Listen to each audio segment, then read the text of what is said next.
bagaikan satu impian.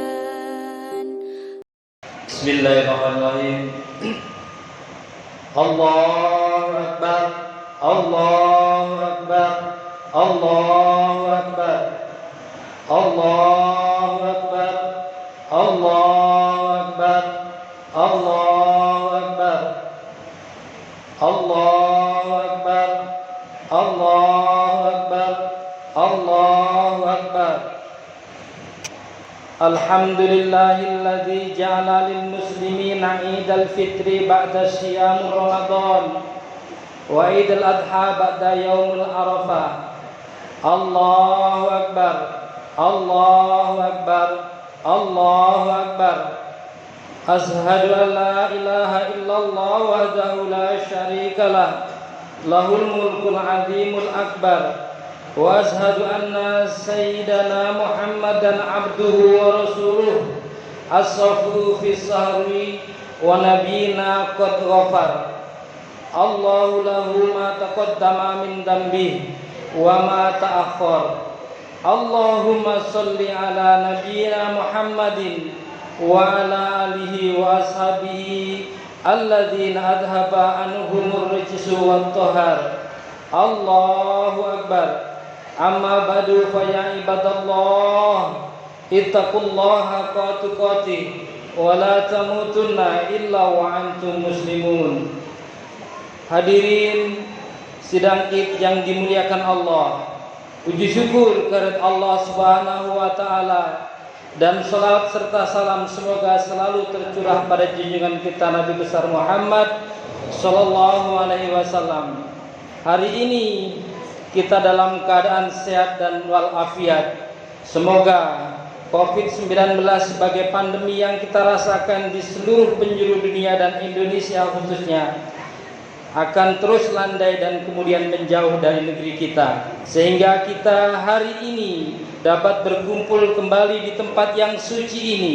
Baru saja kita di tempat yang mulia ini kita bersama-sama menggemakan pujian kebesaran kepada Allah Subhanahu wa taala sehingga langit di sekitar kita gemuruh dengan suara takbir kita. Setelah itu kita bersujud meratakan dahi kita ke tempat sujud seraya mengucapkan pengakuan kebesaran Allah Subhanahu wa taala. Allahu Akbar, Allahu Akbar, Allahu Akbar, Allahu Akbar walillahil hamd. Hadirin sidang Id yang dimuliakan Allah, Ramadan telah meninggalkan kita dan belum tentu kita akan bisa berjumpa lagi dengan Ramadan yang akan datang. Lantas bagaimana kita dengan Ramadan ini? Akankah kita setelah Ramadan ini kita akan kembali kepada kebiasaan kita seperti sebelum Ramadan? Ramadan ibaratkan sebuah rangkaian ibadah yang penuh kita lakukan dengan kesungguhan dan keikhlasan. Kemudian diibaratkan seperti seorang wanita yang meminta benang, yang kemudian benang itu dipintalnya rapi satu persatu dan menggunakan waktu yang cukup lama. Akankah setelah Ramadan itu benang yang kita sudah jadikan satu kemudian kita urai jadi berantakan seperti sedia kala? Tentu kita tidak menginginkan itu. Di dalam Al-Qur'an Allah Subhanahu wa taala berfirman, "Wala takunu kallati naqadat azlaha mim ba'di quwwatin angkasa." Dan janganlah kamu seperti seorang perempuan yang menguraikan benangnya yang sudah dipintal dengan kuat kemudian menjadi bercerai-berai. Allahu Akbar, Allahu Akbar, walillahil hamd. Sebaiknya kita contoh sebagaimana para salaf terlebih dahulu, para sahabat dan tabi'in yang kemudian setelah Ramadan mereka berupaya untuk mendoakan pada amal-amalnya kepada kawan kerabatnya yang bertemu dengan ucapan taqabbalallahu minna wa minkum. Semoga amal kita di bulan Ramadan akan diterima oleh Allah Subhanahu wa taala. Seraya kemudian berdoa, Semoga di tahun akan datang kita akan bertemu dengan Ramadan. Hadirin jamaah Id rahimakumullah. Seiring dengan berlalunya bulan Ramadan, banyak pelajaran yang akan kita bisa dapat, faidah dan manfaatnya yang kita petik untuk kita jadikan bekal untuk mengarungi kehidupan yang akan datang. Jika bisa diibaratkan, Ramadan adalah sebuah madrasah, sebab selama 1 bulan mulai terbit fajar hingga terbenamnya matahari, semua yang halal menjadi haram. Makan dan minum yang semua halal bagi manusia di sepanjang hari, maka di bulan Ramadan menjadi haram. Tapi setelah semua cobaan kita lewati, pernahkah kita memperhatikan aspek sosial Ramadan itu? Semua orang pernah merasakan kenyang, tetapi tidak semua orang pernah merasakan lapar. Hadirin sidang Id yang dimuliakan Allah, lihatlah pada diri kita. Bukankah kita sering merasakan kita yang paling benar, gemede, jumawa, seolah-olah semua manusia kecil dan harus takluk di hadapan kita. Kita berlagak seolah-olah kita adalah Tuhan yang kuasa atas segala keadaan. Tidakkah kita sadar bahwa kita sesungguhnya tidak lain adalah makhluk yang sangat lemah? Maka kepada siapa lagi kita berharap selain dari Allah Subhanahu wa taala yang menciptakan kita? Dan dengan kasih sayang Allah lah kita diberi kesempatan menikmati hidup di dunia ini. Maka pertanyaan berikutnya adalah, apa sesungguhnya yang menahan kaki kita tidak mau melangkahkan kaki kita ke masjid? Apakah yang menahan kepala kita sehingga tidak mau menunduk ke tanah bersujud ke hadapan Allah Subhanahu wa taala? Atau apakah yang menahan lidah kita sehingga lidah kita kaku dan keluh mengucapkan zikir dan takbir? Apakah yang menahan diri kita sehingga mengabaikan hak-haknya Allah dan cenderung mempertaruhkan hawa nafsu, padahal hawa nafsu itu cenderung mengarahkan kita kepada kejelekan? Atau apakah kesombongan kita yang sudah semakin memuncak sehingga sedemikian lantang kita durhaka kepada Allah, bahkan dikumandangkan azan pun kita berlalu begitu saja seolah-olah tidak ada suara apa-apa? Atau mungkin bahkan kita dengan terang-terangan di bulan Ramadan tidak berpuasa, lebih dari itu kita makan dan minum di tempat yang umum. Bukankah Allah sudah mengatakan bahwa, berfirman bahwa fabi ayyi ala'i rabbikuma tukadziban? Maka nikmat apa lagi yang engkau dustakan nikmat dari Allah? Allahu Akbar, Allahu Akbar, walillahil hamd. Berbahagialah kita karena hari ini, saat ini kita dimudahkan oleh Allah untuk bersujud, ruku di hadapan Allah dengan berjamaah. Janganlah karena perilaku kita yang menentang Allah menjadikan Allah semakin murka kepada kita. Janganlah karena kesombongan dan kebodohan kita menjadi sebab terhalangnya kita dari jalan surga dan menghalangi kita untuk mendekatkan diri kepada Allah Subhanahu wa taala. Maka bersyukur kepada Allah atas segala karunia-Nya, karunia iman dan Islam. Apalah artinya kesenangan sesaat di dunia, tapi akan membawa penyesalan sepanjang akhirat kelak. Allahu Akbar, Allahu Akbar, walillahil hamd. Apakah selepas Ramadan semakin dekat dengan Islam, ataukah justru kita semakin jauh dengan Islam? Hanya diri kita yang bisa akan menjawab semua itu. Ada banyak hikmah yang bisa kita ambil dari bulan Ramadan yang baru saja kita lewati. Yang pertama adalah Ramadan memberi pesan moral dan tahzibun nafs. Kita hendaknya kita harus selalu mawas diri pada musuh terbesar kita, yakni musuh terbesar kita adalah hawa nafsu, sebagai musuh yang tidak pernah berdamai dengan kita. Bukankah kita sadari bahwa jihad yang paling besar adalah jihad melawan diri sendiri. Pada diri manusia sebenarnya terdapat 4 tiga sifat yang membawa kita kepada kecelakaan dan 1 sifat yang membawa kita kepada kebahagiaan. 3 sifat yang membawa kecelakaan adalah yang pertama, sifat bahimiyah atau sifat kebinatangan. Tanda-tandanya menghalalkan segala cara untuk mencapai tujuan tanpa rasa malu. Yang kedua, sifat buas. Tanda-tandanya banyak kezoliman dan sedikitnya keadilan. Dan yang ketiga adalah sifat syaitoniyah. Tanda-tandanya kita mempertahankan atau menurutkan hawa nafsu yang menjauhkan diri kita kepada martabat manusia yang mulia. Jika ketiga sifat ini lebih dominan dan lebih mewarnai sebuah masyarakat atau bangsa, niscaya akan menjadi sebuah perubahan tatanan sosial yang sangat jelek, di mana keadilan akan tergusur oleh kezaliman, hukum bisa dibeli dengan rupiah, undang-undang bisa dipesan dengan uang, sulit membedakan mana yang hibah dan mana yang suap. Penguasa lupa akan tanggung jawabnya, rakyat tidak sadar dengan kewajibannya. Seluruh tempat akan menjadi tempat keburukan. Allahu Akbar, Allahu Akbar, walillahil hamd.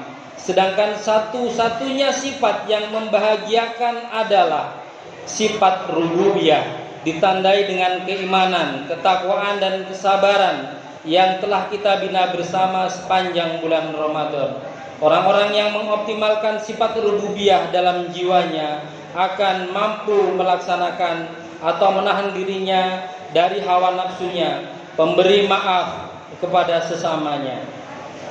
Di dalam Al-Quran Allah berfirman, wal kadhimina al-ghaidhi wal 'afina 'anil nas, Allahu yuhibbul muhsinin.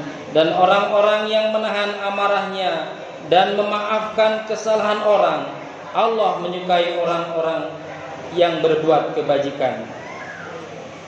Hadirin sidang Id rahimakumullah. Pesan kedua adalah saling memaafkan.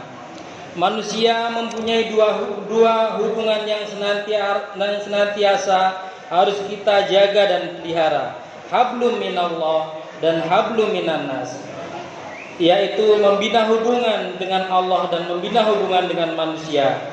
Untuk hablum minallah, menjaga hubungan dengan Allah sangatlah mudah, yaitu dengan melaksanakan semua perintah Allah dengan ikhlas.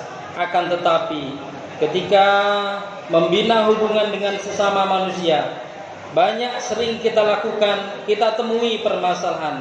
Kadang-kadang hanya permasalahan ekonomi, masalah pekerjaan, masalah anak, masalah perkataan mengakibatkan saling membenci satu sama lain, tidak saling tegur sapa, bahkan saling mencari kesalahan masing-masing. Hari ini hari kemenangan, maka akan lebih sempurna jika dilengkapi dengan membuka hati kita untuk saling mengakui kesalahan dan saling memaafkan. Seorang anak meminta maaf kepada orang tuanya, orang tua dengan tulus membuka hati maafnya kepada anak-anaknya. Demikian juga istri kepada suami, menantu kepada mertua, kerabat kepada saudaranya, atasan kepada bawahannya, seorang muslim kepada tetangga terdekatnya, dan seterusnya. Mumpung kesempatan itu terbuka sangatlah lebar. Sebaliknya, jika saling memaafkan akan memberikan kemuliaan, sebagaimana hadis yang disabdakan oleh Rasulullah SAW, yang artinya, tidaklah Allah memberi tambahan kepada seseorang hamba yang suka memberi maaf, melainkan kemuliaan kepada dirinya. Allahu Akbar, Allahu Akbar, walillahil hamd. Memberi maaf memang terasa berat jika masih selalu mengingat sakit hati kita.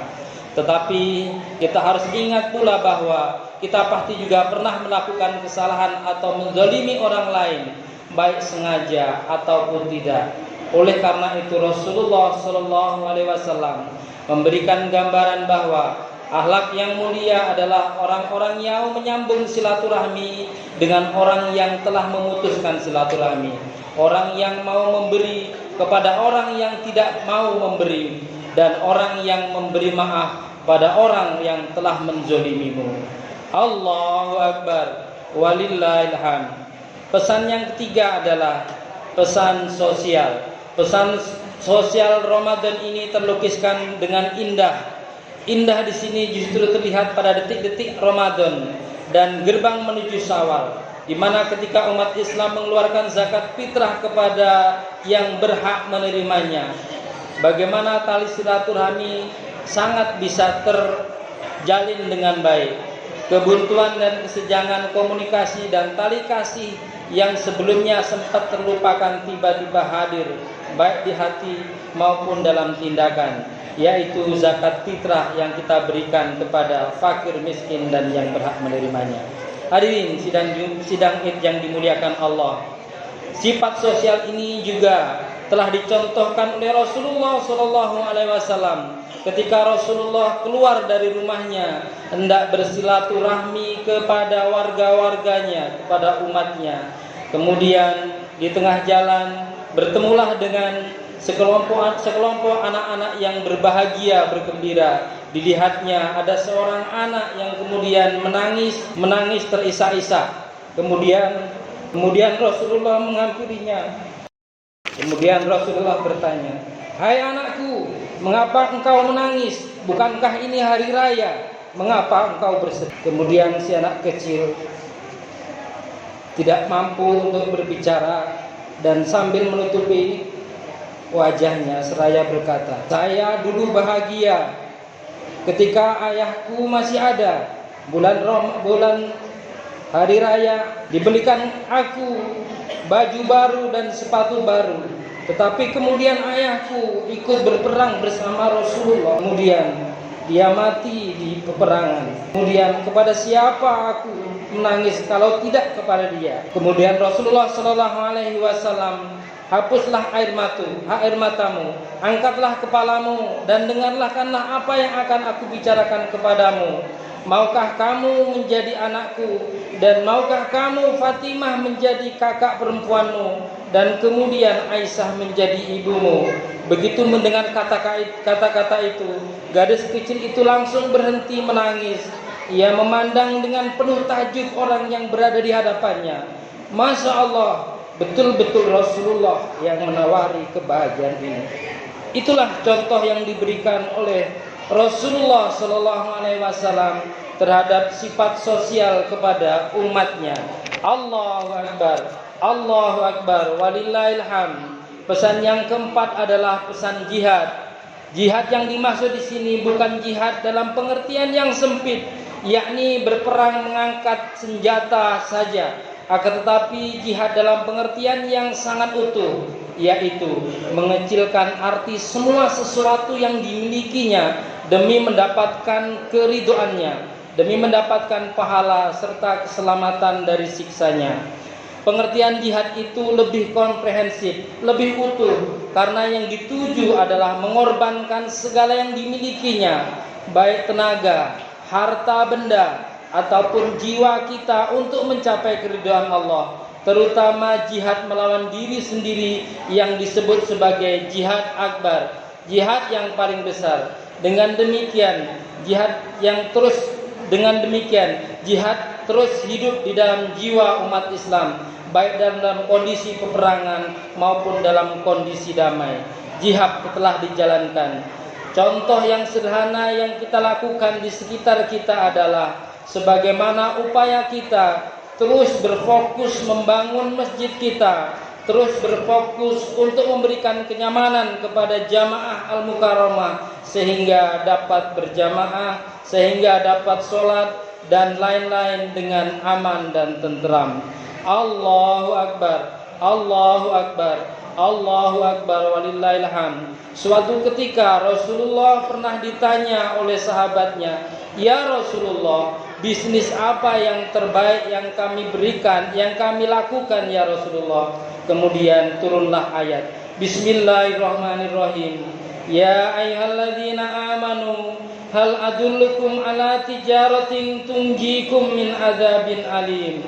Tu'minuna billahi wa rasulihi wa tujahiduna fi sabilillahi bi amwalikum wa anfusikum dzalikum khairul lakum in kuntum ta'lamun yaghfir lakum dzunubakum wa yudkhilkum jannatin tajri min tahtiha al-anhar wa masakin thayyibatan fi jannati adn dzalikal fawzul adzim, yang artinya, hai orang-orang yang beriman, sukakah kamu aku tunjukkan suatu perniagaan yang dapat menyelamatkanmu dari azab yang pedih, yaitu kamu beriman kepada Allah dan Rasul-Nya dan berjihad di jalan Allah dengan harta dan jiwamu. Itulah yang lebih baik bagimu. Jika kamu mengetahui, niscaya Allah akan mengampuni dosa-dosamu dan memasukkan kamu ke jannah yang mengalir di bawahnya sungai-sungai, dan memasukkan kamu ke tempat tinggal yang baik dan di dalam jannah Aden. Itulah keberuntungan yang besar. Quran surat Al-Asraf ayat 10 sampai dengan 12. Allahu Akbar, Allahu Akbar, Allahu Akbar walillahil hamd. Itulah di antara hikmah yang bisa kita ambil dari Ramadan yang sudah berlalu di hadapan kita. Semoga kita selalu dalam keadaan sehat dan kemudian kita bisa bertemu dengan Ramadan berikutnya, dan senantiasa kita berdoa, taqabbalallahu minkum wa minna wa minkum taqabbal ya karim. Semoga amal ibadah kita di bulan Ramadan yang telah kita laksanakan akan diterima oleh Allah Subhanahu wa taala. Demikian khutbah singkat, semoga bermanfaat bagi diri saya dan kita semuanya. A'udzu billahi minasyaitonir rajim. Bismillahirrahmanirrahim. Wa amma man khafa maqama rabbih wa nahan nafsa 'anil hawa wa innal jannata hiyal ma'wa. Jalanallahu wa iyyakum minal aidin al-fa'idin al-muqburin wa anfa'na wa iyyakum fi zumrati ibadis sholihin. Wa aqulu qouli hadza wa astaghfiru li wa lakum wa lisairil muslimina wal muslimat wal mu'minina wal mu'minat wastaghfiruh innahu huwal ghafurur rahim. Allahumma shalli ala sayyidina Muhammad wa ala ali sayyidina Muhammad. Allahu Akbar, Allahu Akbar, Allahu Akbar, Allahu Akbar, Allahu Akbar, Allahu Akbar, Allahu Akbar kabira walhamdulillahi katsira wa subhanallahi bukratan wa asila. La ilaha illallah wallahu akbar, Allahu akbar walillahil hamd. Alhamdulillahi ala ihsanihi wa syukru lahu ala taufiqi wa imtinani. Wa ashhadu an la ilaha illallah wahdahu la syarika lah, lahu ta'ziman li sa'ni. Wa ashhadu anna Muhammadan abduhu wa rasuluhu da'i ila ridwani.